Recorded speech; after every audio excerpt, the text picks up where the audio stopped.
अस्सलाम वालेकुम। एक बार फिर से आपका इस्तकबाल है इस चैनल पर। Hello friends. आज हम लोग मराठी आंतर भारती इयत्ता 10वी का लेसन नंबर 5 खोपिया मधी खोपा इसका एक्सप्लेनेशन स्टडी करेंगे। तो ये एक पोइट्री है बहिनाबाई चौधरी इनकी। खोपा यानी घोंसला, तो खोपिया मधी खोपा यानी घोंसलों में घोंसला, यानी घोंसले में सबसे अच्छा घोंसला सुगरन पक्षी का है। सुगरन पक्षी के घोंसले की तारीफ में ये पोइट्री इन्होंने लिखी है, जिसको इंग्लिश में वीवर बर्ड कहते हैं और हिंदी में बया पक्षी कहते हैं, जो बहुत अच्छा घोंसला बनाता है। तो इस लेसन में क्या है, प्रस्तुत कवितेत कवयित्रीने सुगरण पक्षी व माणूस यांची तुलना करून सुगरण पक्ष्यामध्ये असणाऱ्या सृजनशीलतेचे वर्णन केले आहे। इस प्रेजेंट पोइट्री में कवयित्री ने सुगरण पक्षी और इंसान इनको कंपेयर किया है, तुलना कंपैरिजन। और सुगरण पक्षी के अंदर जो सृजनशीलता है यानी क्रिएटिविटी है उसको डिस्क्राइब किया है। सुगरण पक्ष्याप्रमाणे माणसाने आपल्या निसर्गदत्त देणगीचा उपयोग करून सौंदर्य दृष्टीने नवनिर्मिती करावी असा संदेश दिला है। तो सुगरण पक्षी की तरह ही इंसान ने भी जो नेचर ने उसको देणगी दिया है, यानी नेचर की तरफ से जो गिफ्ट मिला है इंसान को, उसका इस्तेमाल करते हुए सौंदर्य दृष्टि ने नवनिर्मिति करावी, बहुत ब्यूटीफुल नया निर्माण उसको करना चाहिए। सुगरण पक्षी जैसा घोंसला बनाती है, इंसान को भी ब्यूटीफुल ब्यूटीफुल चीजों का निर्माण करना चाहिए, ऐसा मैसेज इस पोएट्री में दिया है।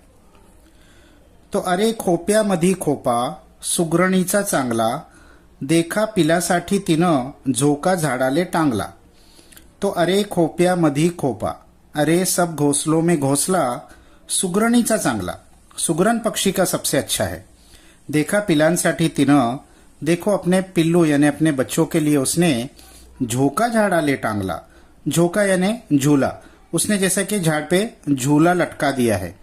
ये जो इसका नेस्ट है ये दूसरे पक्षियों से अलग है। दूसरे पक्षियों का नेस्ट ऐसा टहनियों पर रखा होता है और ये ऐसा लटक रहा होता है, झाड़ पर लटक रहा होता है, हवा से ये हिलता है, तो ये अलग तरीके का एक जैसे झूला उसने टंगा दिया है। पिलं निजले खोप्यात जसा झुलता बंगला, तिच्या पिलामधी जीव जीव झाडाले टांगला।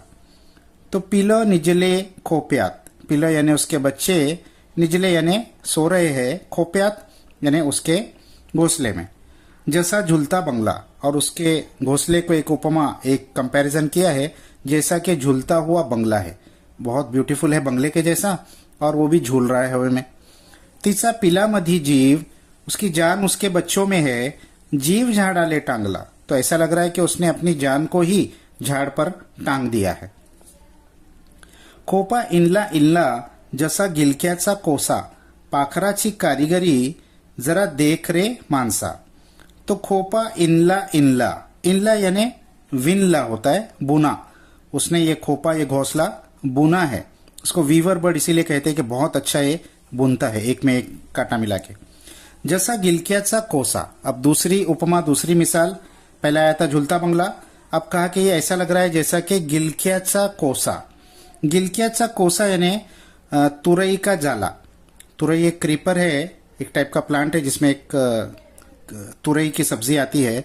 इसको किसान लोग सुखाने के लिए टंगा देते हैं, और वो सब्जी जब सूखती है तो उसके ऊपर का जो कवर होता है, स्किन होता है, वो गल जाता है और उसके अंदर एक बहुत अच्छा नक्शीदार पैटर्न फाइबर्स का बन जाता है, जिसको गिलकियाचा कोसा कहते हैं, जो बहुत ब्यूटीफुल दिखता है। तो सुगरण पक्षी के घोंसले को वो उस ब्यूटीफुल गिलकियाचा कोसा से कंपेयर कर रहे हैं। पाखराची कारीगरी जरा देख रे मानसा, तो इस पाखर यानी इस बर्ड की कारागिरी यानी इसकी काम करने की टेक्निक, इसका कितना होशियार स्किलफुल कारागिरी है, जरा देख रे इंसान, तो इससे कुछ सीख इंसान। तिची उलूशी चोच तेच दात तेच ओठ, तुले देले रे देवानं 2 हात 10 बोट। तिची उलूशी चोच, उसकी बहुत छोटी सी चोच है, तेज दात तेज होठ, वही उसके दांत है, वही उसके होठ है। तुले देले रे देवाना, तुझे तो इंसान देव ने भगवान ने दिया है, 2 हात 10 बोट, 2 हाथ और 10 उंगलियां, यानी तेरे पास तो उससे ज्यादा नेचर की तरफ से गिफ्ट मिला हुआ है, तो इसको इस्तेमाल करके तू बहुत अच्छा ब्यूटीफुल सुगरण पक्षी से इंस्पिरेशन लेकर अच्छी अच्छी चीजों का निर्माण कर। ये मैसेज पोएट्री में कवियत्री हमको दे रही है।